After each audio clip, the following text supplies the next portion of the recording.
Ready for a deep dive? This time we're going deep into a true crime story that reads like a classic Western. Sounds intriguing. We're talking about the Eugowra gold heist of 1862, one of Australia's most audacious robberies. And what's fascinating is how this single event, this heist, it became a defining chapter in Eugowra's history. It really cemented its place in Australian folklore. Right.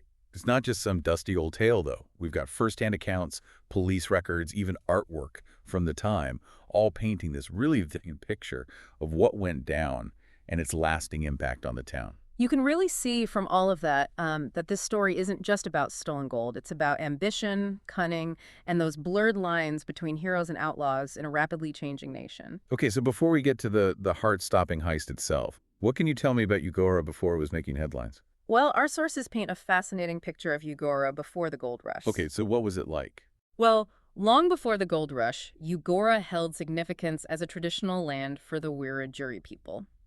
The name itself, Eugowra, it's thought to come from their language, meaning the place where the sand washes down the hill. Wow, that's a pretty poetic name for a place about to be known for a gold robbery. It is, isn't it? And it really speaks to those layers of history embedded in this one place. Okay, so we've got indigenous roots. What happens next? Well, of course, European exploration and settlement would soon intersect with those roots, and that drastically altered the course of the region. Right, we're talking about folks like surveyor George Evans passing through in 1815 and the more famous John Oxley in 1817. Exactly. And then in 1834, that's when Eugowra Station was established, marking a more permanent European presence. And here's where geography plays a key role. Eugowra was strategically located right on the route to the Lachlan goldfields. Uh-huh. So when gold fever hit in the 1860s, Eugowra found itself right in the middle of it all. Exactly. A sleepy town transformed into this bustling stopover for those chasing their fortunes. Okay, so we're talking bustling stopover, a gold rush is happening. What's the scene like in Eugowra? Well, to understand that, we need to understand one crucial element of life in 1860s Australia: the Cobb Co coaches. Cobb Co coaches. What are those? These weren't just any stagecoaches. They were a lifeline in the Australian outback, transporting passengers and goods, often through really harsh and unforgiving terrain. So like the 19th century equivalent of long-haul trucking. Essential to the economy and communication networks. Precisely. And in a world without banks as we know them, they were also entrusted with something else: transporting gold. Which made them, I imagine, a tempting target. Oh, absolutely. Imagine this: a heavily guarded coach rumbling through these isolated areas laden with gold. It was practically a recipe for disaster or for a really audacious heist. And in the case of Eugowra, well, that's exactly what happened. It was June 15th, 1862. A date that would be etched in Australian history. June 15th, 1862. Eugowra, Australia. Set the scene for me. Okay, picture this: a Cobb and Coat coach loaded with gold, making its way through this rugged landscape. Rugged landscape. Where are they exactly? Near a place called Escort Rock, just outside of Eugowra. Escort Rock, okay. It was, well, it was the perfect spot for an ambush, really. Isolated, good vantage points, you know? And that's exactly what Frank Gardiner and his gang had in mind. So this Frank Gardiner, who is he? He was the mastermind, supposedly, behind all of this. And his gang. Give me the lowdown on these guys. Well, according to our sources, it was a well-coordinated operation. Okay, so this wasn't just some like spur of the moment, hey, let's rob a gold coach kind of thing. No, not at all. These guys, they had a plan. They had to. This was a high-stakes robbery, after all. Okay, so how did it go down? They just, rode up alongside the coach? Well, they split into two groups, from what we can gather, positioned themselves on either side of the road at Escort Rock, effectively trapping the coach. Oh, so they were trapped, like sitting ducks. Pretty much. And get this, they had help from the inside.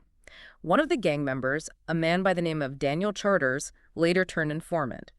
And he revealed that they knew exactly how much gold and cash was on that coach.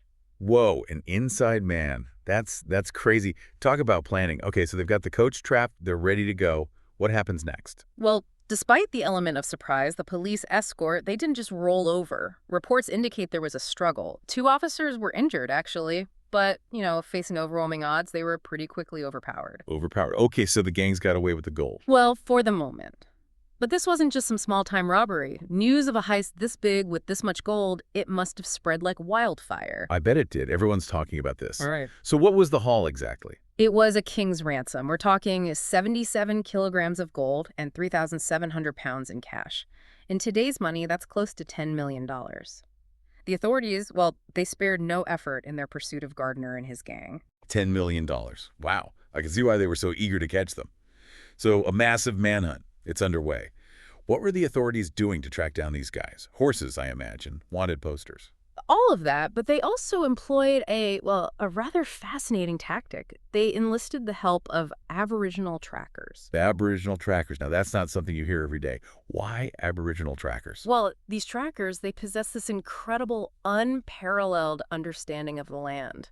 They could interpret subtle signs, follow tracks that were invisible to the untrained eye, skills that were honed over generations. So they were instrumental in guiding the police through the outback. Exactly, leading them through the rugged terrain, always following the gang's trail. Wow.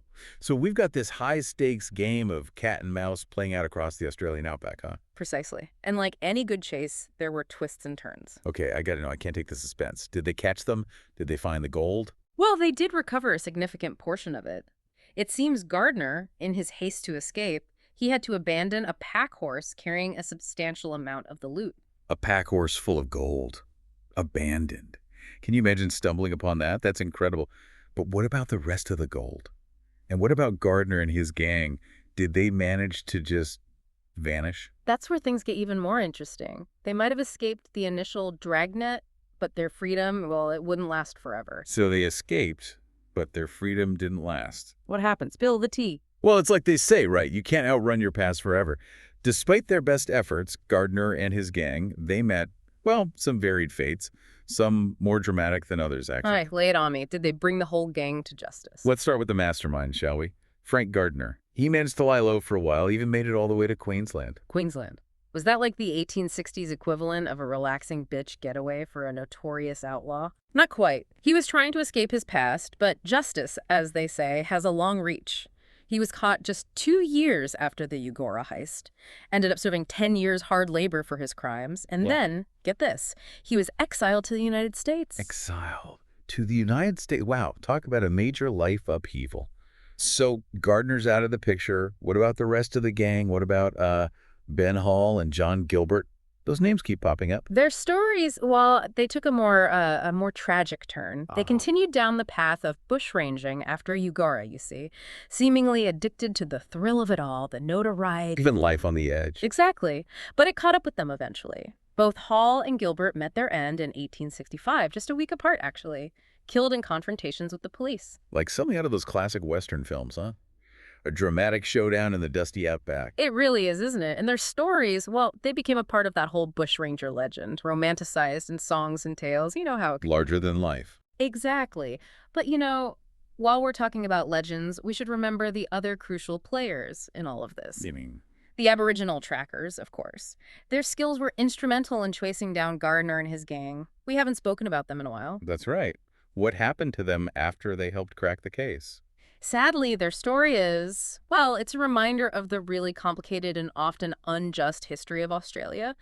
Despite their vital role in catching the gang, these trackers, they continued to face discrimination, prejudice, you name it. Their contributions were often overlooked, minimized. It's a real shame that their stories weren't told as often or with as much fanfare as the bushrangers themselves. It really is. But going back to the gold for a moment, did they ever find the rest of it? That missing fortune? That's right. What happened to all that gold? Did they ever find it? That, my friend, is a question that continues to intrigue historians and treasure hunters to this day. While a good portion was recovered, remember that abandoned pack horse, a good chunk of that $10 million, it's still out there. Somewhere. You mean somewhere out there, potentially hidden in the vast Australian landscape. There's a fortune in gold, just waiting to be discovered. It's certainly possible, and that's part of what makes the Eugowra gold heist such an enduring story, don't you think? It really does. It's a real-life treasure hunt, a mystery for the ages. Precisely. So how do you think this whole event, this crazy heist, how did it shape Eugowra's identity in the long run? Well, it's interesting, isn't it? The heist, It brought this notoriety, this infamy, but it also seems like it became a strange source of local pride.